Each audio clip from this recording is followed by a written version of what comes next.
Welcome to episode 46 of the Ski Instructor Podcast. My name is Dave Burrows and I'm the director and owner of Snowpro Ski School based here in the Port de Soleil in Switzerland. I hope you're all well. It's been some time since the last podcast, a month and a half, but I make no apologies for having been on the beach in Spain and Italy, enjoying the heat and the sunshine and looking at the sea and generally trying to figure out what the fascination is of being next to the ocean. It's certainly a cool place to hang out. It's not as sort of visually interesting as living in the mountains is, but I can certainly see why people would be down there, and I very much kind of enjoyed myself for those places that we were at. So yeah, that's kind of what I've been up to, and it's hot. It's really hot compared to last summer, which was an interesting one because there was a sort of a cold wind all summer that kind of, I know this because I'm often out on my bike, my motorbike, and last summer it was like thermals and jumpers all summer because the air was cold, but this summer is completely different, absolutely completely different, and it's scorching, like we're sort of regularly experiencing like 30 degrees up here, and I'm at 1100 meters, and it's really, really hot down on the plain. So yeah, certainly a different summer to the one that we had last summer. I had a load of people have written to me. Some people have written to me with questions and stuff for the question and answer podcast, which I haven't forgotten about. I've just kind of got a few other interviews that I want to get out of the way, so I will be doing that one at some point. So if you did write to me, I'm not ignoring you. I'm just haven't got around to it yet. But thank you for writing. I appreciate that. And anyone else has got questions, you can also send them in because I haven't got to the recording of that yet. Greg Hilton did write to me without a question, but he messaged me, and I always love receiving correspondence, so thank you very much, Greg. Hi Dave, you appear to have taken yourself off Facebook.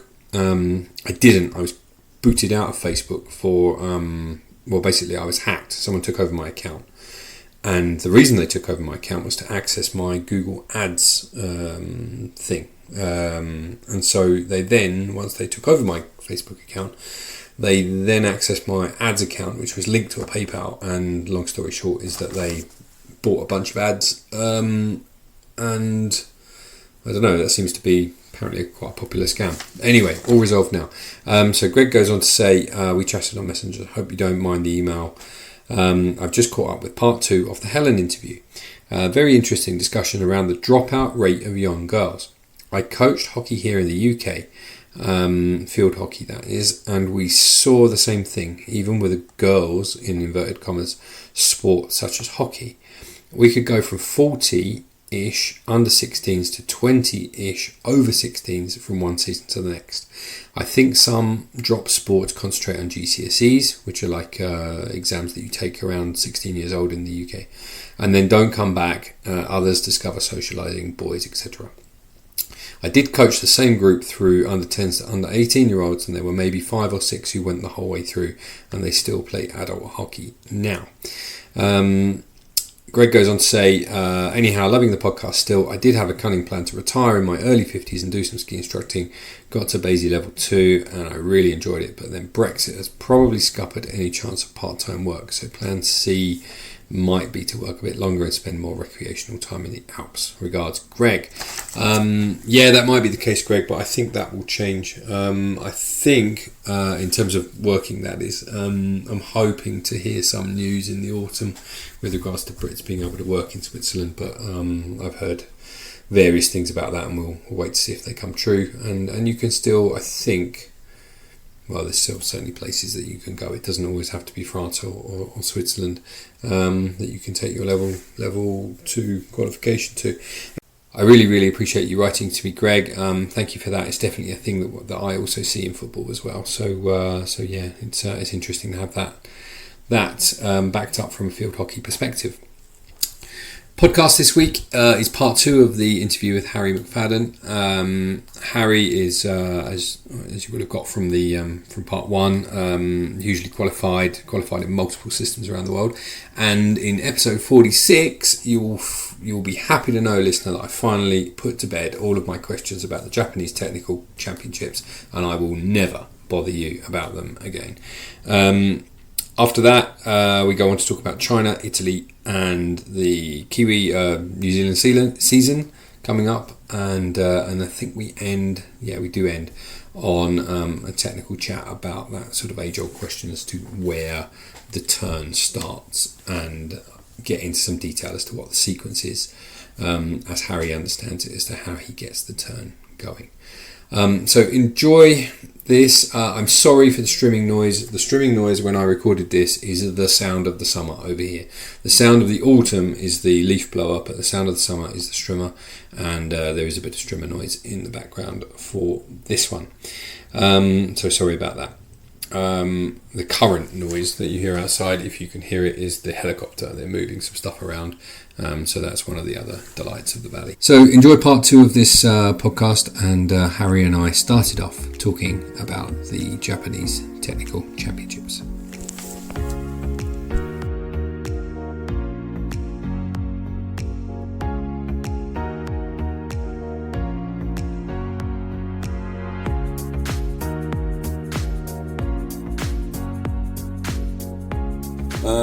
Cool. Talk to me about the. Let's do a little tangent here. Talk to me about this. Have you done any of the technical competitions in Japan, or are you aspiring to do them? So I have done. I've done 4. I've done 2 regional competitions and 2 state competitions. Okay. So basically, the way it works in Japan is you have to be Japanese qualified, then you do the regional, state, national. Mm-hmm. Okay? Now, to qualify for the national championship is very, very, very hard. And I've never even been close, and I know a lot of incredibly strong skiers that have not even been close. But basically, you start out with the regional, and if you get within a certain score, you then go to the state championships, and that's as high as I've got. And the Japanese competitions are probably the highest concentration of amazing skiers I've ever seen. It's higher than when I've gone to interski, in my opinion. They're all skiing, similar, this kind of Japanese stylistic technique that we were talking about earlier, but the level of skiing is ridiculously high. Okay. And the format is, as I understand it, you have short turns, long turns, and moguls. It's a judged format. Is that correct? Yes, and the other 2, there's short turns, long turns, moguls, and then occasionally they also throw in the mix short ski free run or long ski free run. Okay. So to go to the competitions, everyone takes 2 pairs of skis. You take a slalom. Traditionally, the top guys will use a fifth slalom ski, and they'll do the short turns, short ski free run, and the moguls on the slalom ski. Mm-hmm. And then for the long turns, people traditionally use between a 23 to a 27 metre radius GS ski. Wow, okay. You're going really fast. Well, because a lot of it is judged on your speed down the hill. Okay. So in order for the long ski disciplines, you have to be absolutely flying. So for long turn and long turn free run, everyone is starting and does like a race start, like skates and tucks down a black run. And then you do about 6 turns. Yeah. And then you must stop, like full edge set, like stop, come to a stop, and then the judges will read out your scores. Wow. And a score, anything above, a score in the 90s is very strong. Like if you're getting scores in the 90s, you'll probably make it through to or you've got a chance to make it through to the national championships. And then anything above 85 is respectable. My best score I ever got was in a long turns run. I got an 87. Okay. And it's 5 judges give you their scores, and then the top score and the lowest score is removed, and then the other 3 are averaged to give your true score. Okay. Extraordinary. And then, sorry, carry on. Tell me about the short turns and the moguls. What are they looking for there? So in the short turns, they're looking for basically maximum speed down the hill with also maximum speed across the hill. So that is a challenging kind of balancing act, because the more speed you're generating across the hill, or more deflection across the hill, you're actually going down at a slower rate. Yeah. So you've got to kind of judge it. And the funny thing is that they never really tell you the criteria. This is for any of it. Okay. So you basically have to watch the top guys. Yeah. And you think, okay, those top guys are going to be scoring in the 90s. Yeah. Let's look at what they do and then try and copy them. Huh.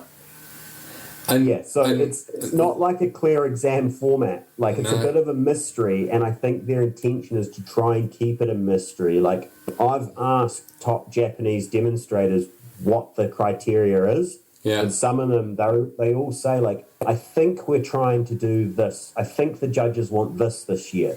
Yeah. Like, it's a bit of a mystery, but yeah, they're basically looking for very fast, high speed short turns with some offset, but then when they do the short ski free run, they're looking for you to change from what you might call a traditional slalom turn into a medium-y turn, and then you want to be changing it into almost like a flush in slalom. They want you to change at least a couple of different rhythms and show a couple of different turn shapes within that. That sounds a little bit like the Swiss free run, except the Swiss free run also need to go switch, which I'm guessing there's no switch in the Japanese technical champs. But there is a bit of that. They want to see that. When they were talking about that when I was doing it, he talked about it in terms of like, this is your business card, like it's your chance for you to show us what you can do, short turns, long turns, mediums, whatever. I think it's an amazing test of a skier, just say, here's a slope, go and express yourself, do what you can. With that short turn format though, does that, you're not sure, there's no skidding involved in this. This is like a full-on carved turn on a pair of slalom skis straight down the hill. Pretty much, yeah. They will deduct points if you have kind of any. There might be on the steepest part of the run. Even the top guys might have a little bit of steering through that just top. That top, just tiny little bit of the turn, but they're effectively looking for as clean as possible, as fast as possible, on the steepest slope possible. And the other thing that they do, which is quite crazy, is the top guys skate into short turns on the steepest run. And in the state championships where I competed in Resort, they also hold the national championships there every few years, and the short turn pitch is as steep as many World Cup runs. It is like a wall. This sounds crazy. And then just before I go on to my next question, tell me about the moguls. Like, what's the mogul criteria? So you're doing that on a pair of slalom skis. And by the way, that is, we're talking about really fine balance margins, because you're trying to carve a pair of FIS slalom skis down a black slope. There's not much room for error, fore-aft error without you being kind of booted sky high and you know, sent over the high side or whatever. Like presumably that's not you must see a fair bit of that, right? When guys get it wrong. Yeah, and that's the hardest part. And to be honest, that's the part that if I went back and did them again, I'd be trying to really train on that. I often had mistakes in the fore aft, trying to push myself to ski at that speed, at that with that level of performance. It's really a super fine line of balance. The guys that win or are in the top 10 have unbelievable balance. It really is quite phenomenal, and I do recommend to anyone, if they're ever in Japan at the time, to go and watch it. Or I know some of the guys do train in Saspe in October, and if anyone has the opportunity to go and watch them and really watch what they're doing, it is pretty amazing. But then the most impressive part about the whole thing, in my opinion, is the moguls. The moguls, they kind of switch up what they want to see every year. Some years it's full zipper line. Some years they'll have multiple, well, they've always got multiple lines next to each other, and they're not World Cup formed. They've just been formed by everyone skiing them. Because it's so soft, they form really, really deep. And it may appear on video that they're quite World Cuppy, and that's because everyone skis them with a really strong technique. So they ski in really rhythmical, but they are, they haven't been formed by people going up there and shaping them. And some years they want you just to ski at full line. Some years they want you to change your line halfway down or something like that, switch it up a little bit. But the only way I'd describe the moguls is they're very rhythmical, but they're incredibly hard. They're incredibly deep. And the distance from the back of one mogul to the front of the next mogul can really be quite far. And because it's so steep, you're really accelerating down the back of the mogul. So you have to have a really strong range of flexion to be able to absorb. And even if you're taking a more round line, so you're not getting so deep into the trough, it's still the distances that you're traveling from bump to bump are really quite far. So you're just flying. Because that's the thing. That's always it was one of the key understandings when I wasn't very good at moguls. I'm still not amazing, but good enough. The one of the key understandings that I had is that every kind of mogul field has its sort of own inbuilt speed limit according to the distance between moguls. Sort of each mogul field lets you ski at a certain speed. I'm guessing that's a factor of the gradient and who skied it previously. But once you understand it and then you kind of tune into what that speed should be, things start to arrive in a rhythmical pattern that suits the way that your body moves. So if you're like a short guy who's got quick like twitch movements, you'll be able to ski that maybe faster than I would, because my kind of habit is to make sort of slightly slower movements because I'm tall and big. But it's I suppose if you're trying to do that down a black run and they've got quite a long distance in between each other, you're going to be taking some pretty big hits on the front side of those moguls when they come, especially if they're deep. Yeah, absolutely. It's definitely the thing. I totally agree with you with the kind of each mogul field kind of has its inbuilt kind of maximum or minimum speed. And that can vary from skier to skier depending on their fast twitch movements, etc., the size of them, things like that. But I do find like Japanese mogul lines are quite unique. I think because everyone that skis them is a really strong, really fast, dynamic skier, and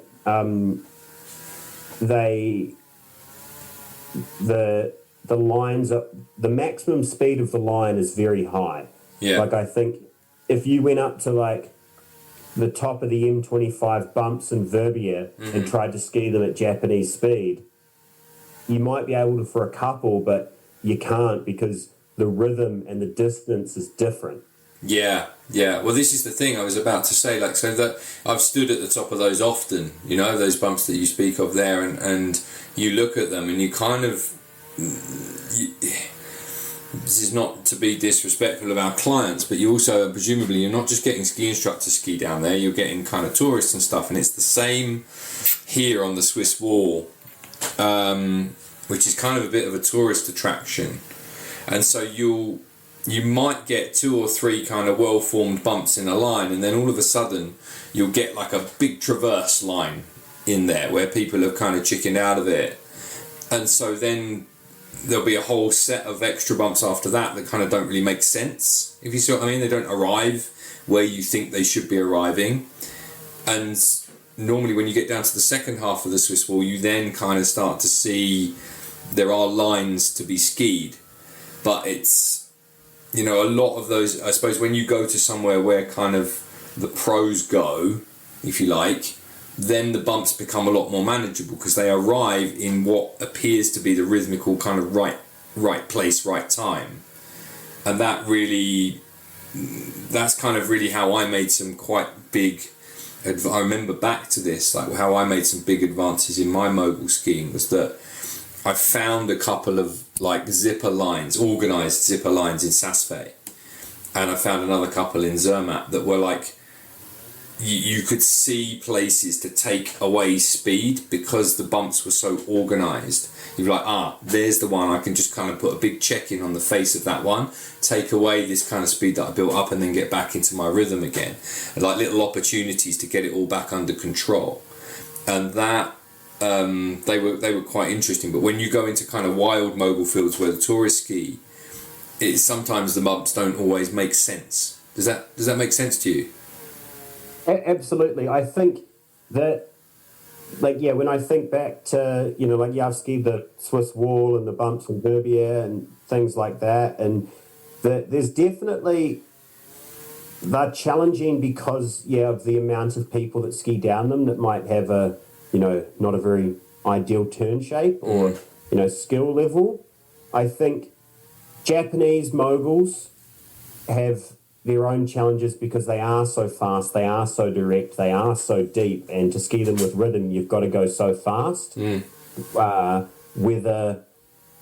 it's kind of more like your technical ability. Yeah. But if you look at traditional European moguls, because of the factors you spoke about, it's almost more a tactical ability. How can I flow in this? And that's where top European mogul skiers really stand out to me as well, because well, not like World Cup moguls, but like strong ski instructors that ski moguls, is the rhythm is not always there in Europe. So I think the challenge in Europe is to make it look rhythmical. Yeah.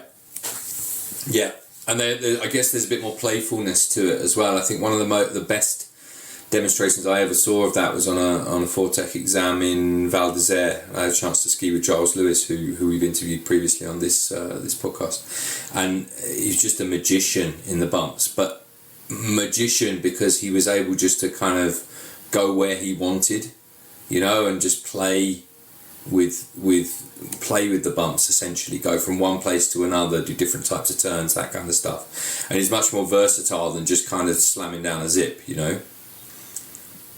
Yeah, absolutely. And I think the best bump skiers and like can ski both amazingly well. Like I know the top Japanese guys, you take them to Europe, they could ski the moguls kind of like how you were referring to how Giles do it and vice versa. Yeah. And I think that's to be able to be a truly good mogul skier, and I'm not saying I'm there whatsoever. I really actually struggle in moguls, but I try my hardest every time I do them. Yeah.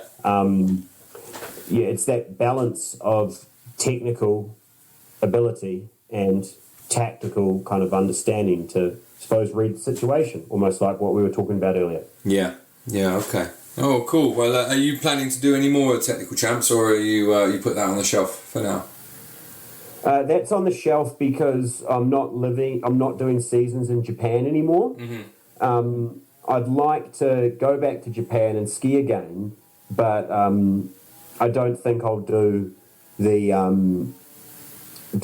more Japanese competitions anymore. However, it hasn't happened for the last 2 years because of the virus, but there is a small technical competition in New Zealand organised by my friend Josh Duncan Smith. Okay. And I do that every year, and that's a cool little bit of fun. Yeah. Oh, terrific. All right. Talk to me just briefly about, well, not briefly if you don't want to, I don't know how much time you've got, but talk to me about China, because you've done a bit there. That presumably doesn't have quite the sort of, how would I say this? Doesn't quite have the sort of the long tradition, the huge development of maybe Japan and certainly the European nations. But what did you see when you were there? What were your impressions? So China's very interesting. I've been there 4 times. I've never done a season there, but when I was working in Japan, I was going over just for like short-term contract work, early season and late season over there. Mm-hmm. And China is unique because it is the first skiing that's open in Eastern Asia.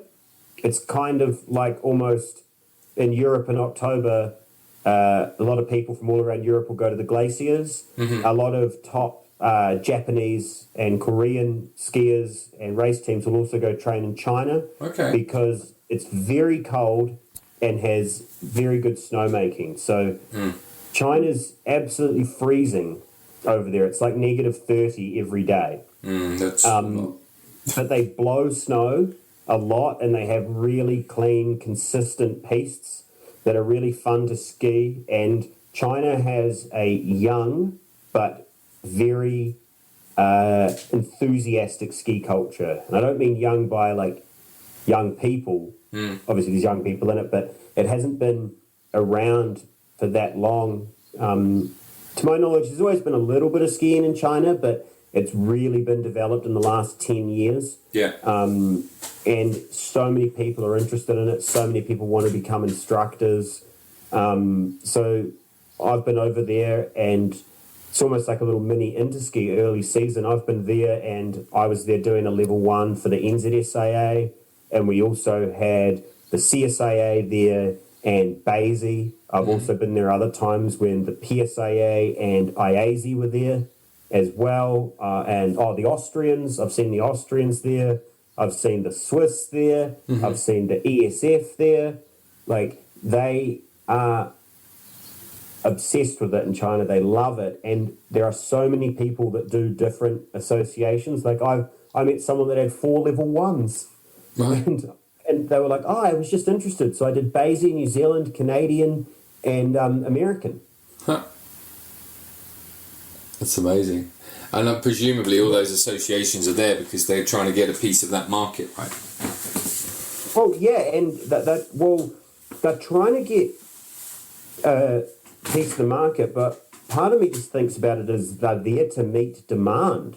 Like, there are many ski clubs in China of just not race clubs, just enthusiastic skiers, and they want to do their level 1, and NZSIA also offer a level 2 there. Mm-hmm. We haven't since the pandemic, but hopefully it comes back. The ski clubs will approach a ski instructor association or a training body and say, can you come over and do a level 1? And I think it's so busy that some clubs have actually, approached one association, can't, so they go to another one. Yeah. Like, part of it's getting a piece of the pie over there, but part of it I just think is meeting the massive demand, because a lot of the skiing is close to Beijing, and Beijing is a very big city, as we all know. So a lot of skiers there, a lot of keen people, and they're really into it and really want to learn about different ski techniques and what's going on. And the Chinese skiers that I've met are very driven and very focused to get better. Mm-hmm. Oh, that's cool. That's cool. And in terms of like the infrastructure on the hill, I mean, I'm unlikely, frankly, to get to China, but if I ever do, you could kind of give me a little primer on kind of what it's like. But the places that you skied in China, what does it? There's a few of us probably, you know, that listen to this podcast that won't make it there. What does it? What's it like? So I've only skied in the Chongli region of China, which is a couple hours north of Beijing, and that's where they had the Chongli area was where they had the slopestyle, half pipe, and moguls for the last Olympics. But they also run Far East Cup FIS races there, and there's a handful of different mountains around there, and the master plan is to actually have them all linked together. As a massive lift system. But, excuse me, the place that I've skied the most is a place called Wanlong and a place called Secret Garden. Okay. Now, Wanlong and Secret Garden are actually already linked. Secret Garden's on one side of the mountain, Wanlong's on the other. You meet at the top and cross between the two resorts. It is, I'd say, 90% man-made snow. Yeah. It's so cold out there that clouds struggle to form. So you'll get snow early season and late season. Yeah. When it's not as cold. Like I've skied powder there, but I've skied powder in November and March. I've been there in January where there's no chance it'll snow at all. But they just blow heaps of snow, and they've got a lot of really big, wide, open pistes that are amazing to ski. And, you know, the resorts have, you know, modern six-seater chairlifts and gondolas and good grooming and a couple of good on-mountain restaurants. Yeah. And it's really quite cool. And Wanlong's got one really big restaurant, actually. It's this big, it's probably a couple thousand seats. And when I've been working over there, a lot of the Chinese guests that I've been teaching have told me that it's really quite cool to eat food there because they've got food from all around China, different dishes from all around China to try and cater to cater to all the different people that come skiing there. Yeah. It's also, Secret Garden is the only place in the world I've ever seen a ski in, ski out KFC. Coming soon to a resort near you. Hopefully not. Oh my goodness. Really? That's extraordinary. Yeah, that's not going to work for me. Okay. Oh well, cool. I mean, that's amazing, right? You know, the more skiers there are, the better. As far as I'm concerned, and it's nice to hear of, like you say, like a young growing market, because the aging, you know, there is a thing within European skiing that the demographic is an aging demographic, right?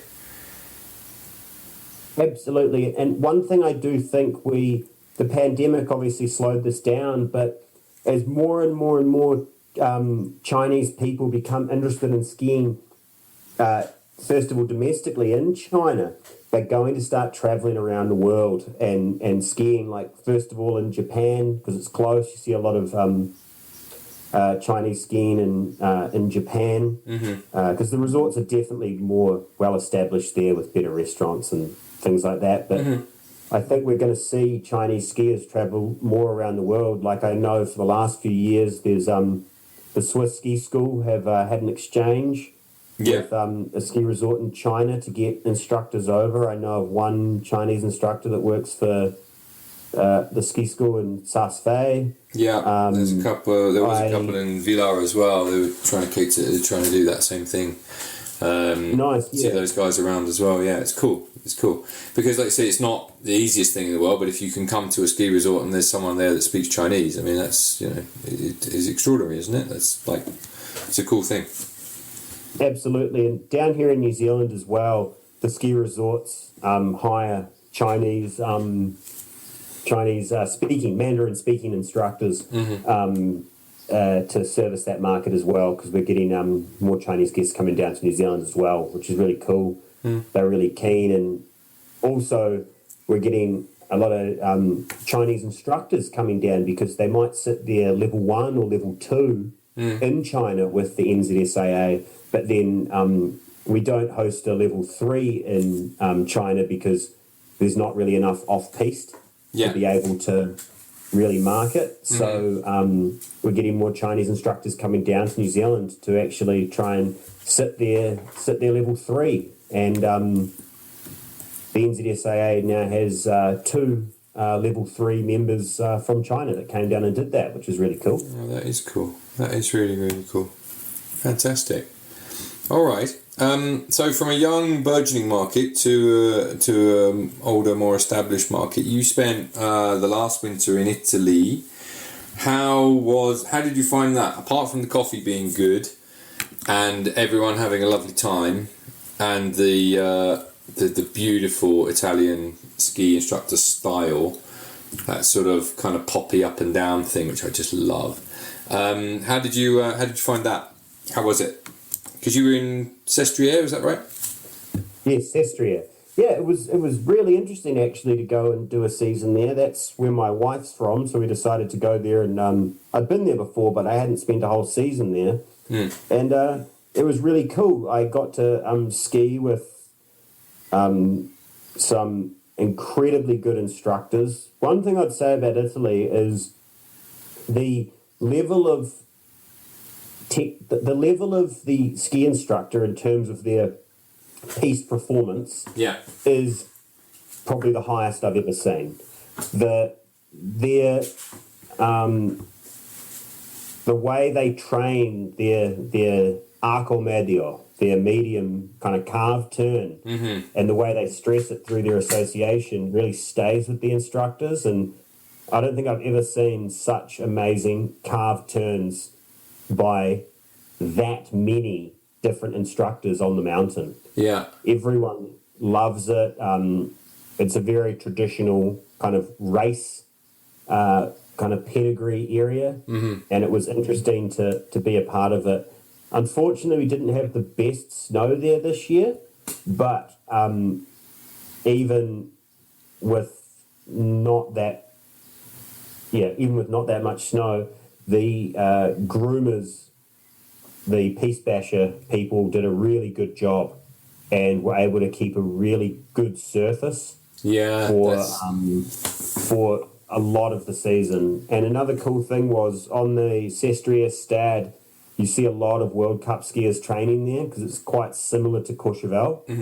So they pop through the Frejus from Courchevel and train on the Sestria Stad, and it was really cool, really interesting, and good community of skiers there. People are keen and love it.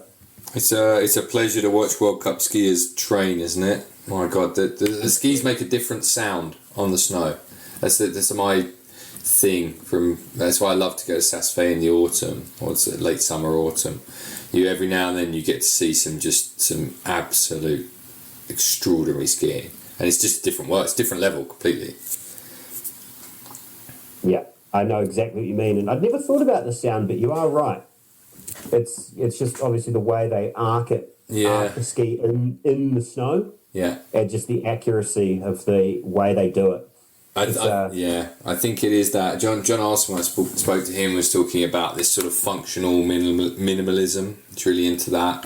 And that's kind of what you see in the World Cup, isn't it? So I need to do this. I'm only going to do this. I don't need to do any extra movement.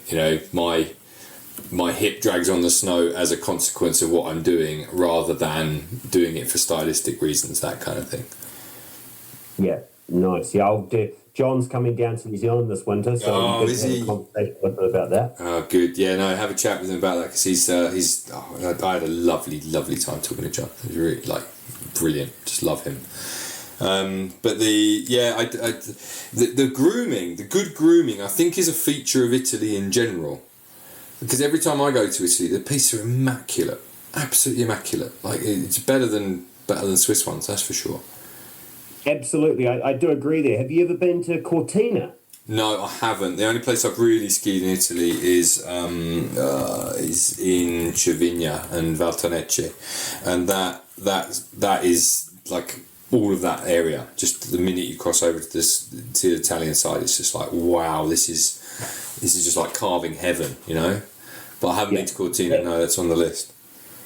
I'd agree. Italy is really carving heaven, and if you go to Cortina, that's another. I went there a couple of times this year to ski with a friend of mine who lives there, and it's absolutely fantastic. And I think that's why I'm starting to kind of toy with the idea of NZSIA every year try and put on a carving camp, and try and bring people out to Italy to do a camp, training camp specific to carving in, Sestria or one of these other resorts that just have really good pistes. Yeah.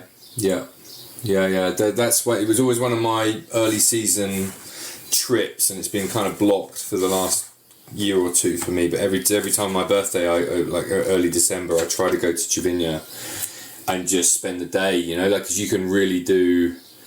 You just spend the day on your edges, basically. You're just carving everywhere, and because the slopes are a certain steepness, so you don't have to kind of. They're not. It's perfect for early season. You can just kind of get your skis and find your balance and all that sort of stuff. It's just like, it's just magical place. And the coffee's good, and the people are lovely, and everyone's having a nice time. Yeah, exactly. I completely agree. Skiing in Italy is really quite special, and I think a lot of kind of tourist skiers, but also keen skiers as well. When they think of skiing in Europe, they think Austria, Switzerland, France. Yeah. And I think that a lot of people don't think about, they more associate Italy with Rome or Tuscany or Florence or something like that. Yeah. But I think going skiing in Italy, especially if you're into carving and good food, is something not to be missed. Absolutely. No, I completely hear you. Moving from there, let's jump around again. Talk to me about the upcoming Kiwi season. What's that going to look like? You guys are open for business as a country again, and you're working with rookies down there, right? Yes. So this season should be hopefully be a real big one. It's first season that we've had the borders open in since 2019. New Zealand's open for tourism again, which is fantastic, and I'm going to be working the whole season for Rookie Academy, which is a ski instructor training provider here in Wanaka. Mm-hmm. It's actually been around since the early 90s, which is quite cool. Yeah. And this year, Rookies is able to finally get back full stacked international staff, which is really cool. And this year we're going to be doing training and exams for BASI, PSIA, CSIA, and IASI. They're going to be our international kind of training and certification options for this year. Mm-hmm. Plus also the advanced instructor training camps. So they've been really quite popular with people who are certified, may not necessarily actually work as a ski instructor, but are really interested in training with top people and pushing their skiing. And those are 2-3 week camps, which will be pretty cool. And it's good to have them running again for the first time in 2 years. Tell me more about that, because that's the product that I'm looking for. Yep. 3 weeks I haven't got, but that is the kind of product that I'm looking for, which is sort of looks like professional development, but without an exam at the end of it. I've done my time with exams, so I'm just looking for knowledge, which is part of the reason I do this podcast. But what does that program look like? Because that sounds exactly, if you could condense it down into like a weekend, that's exactly what I'd be looking for. So it's effectively exactly what you described. It's professional development without an exam. Can you, sorry to stop you there. So then can you take that model and when you come back to Europe, put it on your list, run it, and I will be your first customer? Sounds great. Let's do it. Let's do it. And I tell you, there will be loads of people who are interested in this. I'm convinced of it. Maybe we could do weekends. Yeah. And we just do it here, right? Just come to me, I'll put you up. You can stay in my spare room. No, that sounds good. Let's do it. Let's do it. Let's explore that more. Harry, I'm going to put this on my list. That's how good an idea this is. Okay, so carry on. Tell me all about it. Go on, sorry. A tangent. So basically, you come to Wanaka for 3 weeks, or some people actually stay the whole time and do 6 weeks, and it's not training for a specific association or for an exam. You might have aspirations of passing an exam, but we have people come down that are, already level 3, things like that train to become the skiers that they want to be and develop the technical understanding that they want to kind of dig deeper in. And we use top international trainers that often are, interski team members, top ex-racers, etc. But we say to our trainers, don't go out there. Well, you can if you want, but don't go out there and just be like, this is what we do in my association. I'm going to train you on this. We ask the trainers to go out and present and coach people on what they are doing and their thoughts and what works for them and what they think the student needs to work on and develop. Yeah. That's cool. So that's really, I'm sure there would be a demand for that. It's like a professional development refresher, right? But better, slightly better. Yeah, exactly. Because it's not a refresher where it's like, we've changed this in the manual in the last 3 years, so we're going to run you through that. Yeah. It's just, I'm able to achieve this ski performance because I'm doing this. Let's go out and try it. I'm able to teach my guests this because of I work through with these factors, etc. And it's really quite cool because I think one unique thing about New Zealand is we're able to get a lot of top ski instructors down to work on these programs because it's their off season, because they don't have their already Northern Hemisphere commitment. Yeah. Oh, that's such a good thing. That's really such a good thing. And the rest of the program looks like, so you've then got presumably, sorry, I'm jumping onto the exam bit now, but you've got then presumably a whole bunch of kind of trainers from other associations who are then coming down to run either gap courses or exams within those systems. Yeah, exactly. So basically, Rookie started out as just, kind of the United Nations gap course, you might say. Bunch of different associations and a bunch of different trainers, and people can qualify in the system that they wish. And that's running. We've got 10 and 7 week level 1 and 2 programs, 5 week level 3 program, and the kind of advanced instructor training that we just spoke about actually kind of bred out of this because people came down and did their, traditional 1 and 2 gap program, and then they decided they wanted to come back. They were like, I loved it, I want to come back again. So then this kind of advanced training built from that. So yeah, that's the full season programs, 1 and 2, and as well as that, we also do camps for regular clientele, regular skiers that want to become better at skiing.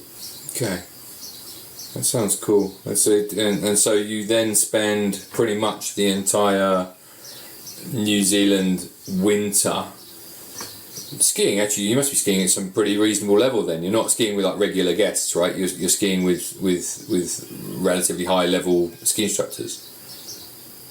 Yeah, exactly. So it's great. And it's great training. I see it as my training.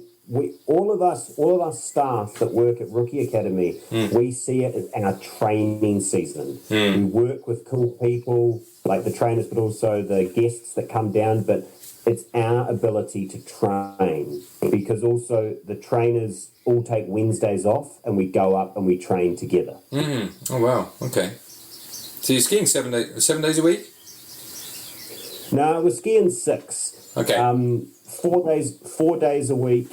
The Rookie Academy program runs Monday, Tuesday, Thursday, Friday.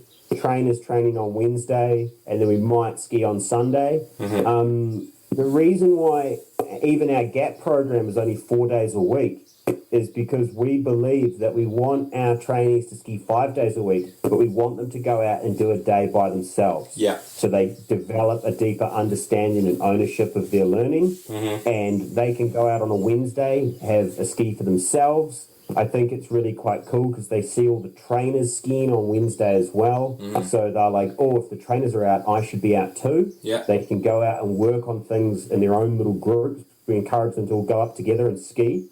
So then if they have any questions or anything like that, they can come back on Thursday and talk to us about it. No, that's good. That's good. It's one thing I remember back from when I was doing my initial kind of GAP thing that I did in SASPE, was that I would always go up on my day off and I didn't always want to, but I always went up on my day off just to kind of practice. I think it's good, to kind of put into practice all the things that you had learnt during the week. And in SASPE we were getting enough kind of down days due to weather anyway that that it wasn't too much of a kind of physical issue, which was pretty cool. Yeah, absolutely. It's good to go up and practice yourself to try and almost consolidate those thoughts or ideas or feelings that you've developed with skiing with a trainer, and then you take it out and try and work it out yourself as well. Yeah. It must be pretty exciting knowing that it's going to be open. There's going to be all sorts of people there this year. Like it's going to be nice, isn't it, to see so many kind of faces? Yep, absolutely. It's going to be great to the last 2 years Rookie Academy has only really had kind of 4 or 5 trainers working, and this year for August there's going to be 24 staff. Wow! So that's a big jump. Pretty cool. That's a really big jump. Yep. Oh, cool. Really big Canadian program this year. I think a lot of people are educated in Canada are keen to come down and do the Canadian Level 3 program. That's been really quite popular this year. Yeah, I can imagine. Oh, cool. So, the last kind of bubble that I've got that I would love to talk to you about is labelled tech, but we have talked a little bit of technical. But where I've got a sort of general question for you, which might be interesting, might not be, but where do you see or feel that the turn starts? Well, how do you get the turn going? What's because I know you think quite deeply about tech, so I'm curious to know if you have a trigger movement or what you think is the bit, right? We've got to get our skis from one set of edges to the other, but what's the initial mover for you that kind of gets it going? Exiting the fall line. Okay. Exiting the fall line of that current kind of work or power phase, and the moment I start flattening the skis or releasing the skis out of that old turn, I think the new movement has begun. Okay, and so if we were to break that down further, what is the movement that? So it's when the skis flatten, you are saying old turn done, new turn is starting. But what's the movement that you use to flatten them? Yeah. So what I'm thinking about personally is a softening of the current outside leg. Okay. So, we've dealt with the load, we've built the pressure against the ski is bent, and then as I start to flex or almost like release some muscular tension out of the current outside leg, it begins the flattening process on the skis, which then, but obviously the skis aren't flat yet, so the skis are still pulling me in the direction of the turn I wanted to go in. But as the skis as I'm wanting to flatten, I feel like there's a muscular disengagement with the current outside leg, and I try and couple that with a muscular engagement of the new outside leg. And as I disengage the current outside leg, it naturally flexes back towards me. And as I'm flexing that leg back towards me, I'm trying to extend the new leg and create balance and platform and grounding on that new leg. So I cleanly roll out of the old arc and into the new arc without a break in movement. Yeah, so it's a sort of a simultaneous flex and stretch whilst you're going over the ski. Yeah, exactly. I'm thinking, you know how you've got your traditional terms of like crossover, like a traditional up extended transition. Yeah. And then you've got your cross under, like more mogul technique, what you might more see in Japan. I think of it as a cross middle. Yeah, like a neutral. I'm trying to do a flexion old outside while extending new outside. So I cross in the middle. But that's not, you don't just do that, right? Presumably you are skillful enough to do different ones according to what you need. Yeah, exactly. Like I try and almost think about things in like what I ideally want to do, but then I might adjust depending on the situation in front of me. So sometimes a more extended transition is appropriate. Sometimes a more flex transition is appropriate. But my kind of cue, if I'm thinking in an ideal sense, what I'm trying to do on a nice consistent pitch is a flexion of the outside leg with extension of the new outside leg. And I'm coupling that always, though, with accurate movements of the ankles to roll the skis out and then into the new side. Okay. And then you're flexing, it's flexing, when I'm talking about laterally moving with the ankles being the primary kind of accurate mover, and then you're adding in knee and then hip according to what you're trying to do? Personally, for myself, I think about the ankles and knees at the same time. So when I say ankles, I'm also thinking about ankles and knees at the same time. And the way I think about it is like to exit the old turn, rolling the ankles and knees, and that naturally, along with the kind of flexion extension I spoke about, brings the hip back over top of the feet, back over top of the base of support. And then from there, I roll the ankles and knees into the new turn. And then once I feel grounding and platform and balance, I then allow the hip to move in to increase edge angle when and if necessary. I understand. So in fact, we were earlier talking about a similar kind of thing in terms of as you go through the transition, we're using different words, but the thing that I have to really try and remember at the start of the season is not to dump all of my weight inside too soon, because that is my early season habit. Is actually you've got to get stacked up above. You've got to get your hips stacked up above that outside ski in order to be able to go back in again, in fact.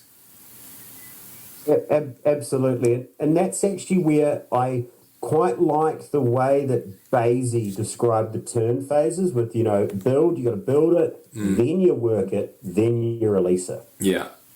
It's quite simple, that. I think they're supposed to talk about the same thing. Everyone talks about the same thing. Yeah. Really, I think the words that Basie use, it's something that I quite like. And I definitely think, you want to make sure you're not dumping the hip in. A big thing for me, I find, is in order to stop the hip dumping through the top of the turn as well, I've got to make sure my new outside foot is moving forward and down the mountain. I see a lot of people whose hip dumps in, their outside foot actually gets a little bit back. Yeah, it gets left behind, right? And forward on the inside foot. So I think if you're driving the outside foot forward through the top of the turn, and you're not pushing it well out in front of you, but just allowing it to move with you, it allows you to create and build that kind of platform so you can actually then move in and work with the forces. It is one of the things that I think you do see a lot at the lower levels of any instructor system, I think, is that there is that tendency to leave the outside ski behind, or sort of depower the ski by kind of letting it trail behind. And it's such an easy fix for a lot of people, because all you need to do is really make them aware of it and give them either the cue. I remember my old boss Rolf saying this to me, is he was always talking about driving the outside ski around the turn. But you can also think about that in a different way. You can also think about kind of just bringing back the inside ski a little bit, so you sort of flex your kind of ankle and knee back, and so that the two ski tips almost come parallel as opposed to being completely split. And it gives, what you see instantly in that situation is that you see people, then they sort of get it, and then all of a sudden they start to notice that the ski works, and they're like, ooh, and they get jetted in the turn because the ski is then starting to have this ability to do its job, which kind of shows them then they're on the right track. It's like, that's what it's supposed to feel like. You're supposed to feel the ski working like that. You're not supposed to kind of have it dragging around the turn after the rest of your body's done its work.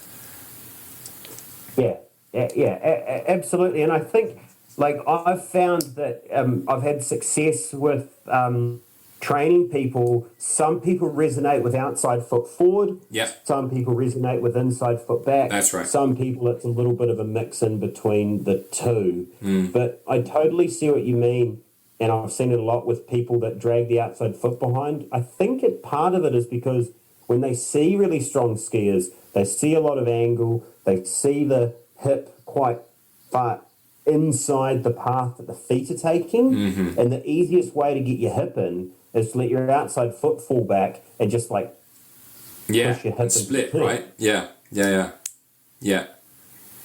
And it's 100%. And it's like I say, you can make big changes in people like that, very, very quickly. And the hip itself is such a tremendously powerful joint, an area of the body that you can generate tremendous power just by kind of stacking it right, Absolutely. I teach a lot of hip position and the way the hip moves when I'm teaching skiing, because I think people get scared of it because there's, there's almost two words that have become a bit taboo in skiing almost, or two phrases, kind of hip dumping and hip rotating. But I think that if you can work with the hip accurately, it actually is the power tool that you need to really create performance and dynamic movement and balance. I think that the hip and the way the hip works, it can be quite a misunderstood subject, and I think it's really important. And also, you spoke about kind of the split in the skis or the lead change, whatever you want to call it. I really believe that, I know lead change occurs due to slope angle, things like that. But I'm personally trying to have as minimal lead change as possible. Yeah, me also. Yeah. It's interesting to notice in the summer when you watch all those skiers, kind of the World Cup skiers doing all their basics, they work a tremendous amount on where the position is position of the hip is with regards to the feet. I've noticed that a lot. They did a lot of those kind of slow speed drills, a lot of hands on hips, all that sort of stuff, like just to kind of make sure that they have got the hip in the right place before they start to speed everything up. Yeah, absolutely. Yeah, it's. I think it's a real key fundamental. And when I've spoken to a lot of friends of mine that have coached, World Cup, Europa Cup, and whatnot, it's a big focus in that World Cup scene. And I think it's something that ski instructors, in my opinion, potentially have neglected a little bit. Yeah. And it would be. I think it's a cool thing to talk about. Cool thing to think about. Yeah, I think you're right. We have been going about 2 hours, and I don't want to take up too much of your time. You've got a life of your own as well. I've got stuff to do today. But tell me, why don't you, everyone who comes on here gets a chance to kind of plug what they're doing. So tell us where people can find you if they want to ski with you. And I will add all of this to kind of the show notes so it's all there. But tell us, where can people find you? Cool. So if you want to get in contact with me, my Instagram is just at Harry McFadden. Mm-hmm. And feel free to give me a DM on there or something. And then also you can email me if you want, harry@rookieacademy.com. And if you go on the Rookie Academy website, there's all the details about skiing with me in New Zealand. Mm-hmm. And then also I do some Rookie Academy camps in Europe. Mm-hmm. Last year we did a few in Italy. This year coming up we'll probably do a few in Italy and maybe Switzerland as well. Yeah. And details will be coming out on my Instagram and on the Rookie Academy website when we get everything finalised. Do you get, just curious to ask you, because my ski instructors are mad about Instagram. I don't quite get it. I don't think our buying demographic is on Instagram. But do you get a lot of inquiries and business out of Instagram? Depends on the part of the world I'm working in. Mm-hmm. I agree. Europe is not the strongest demographic for it. I got a lot more when I worked in Japan. All right. Okay.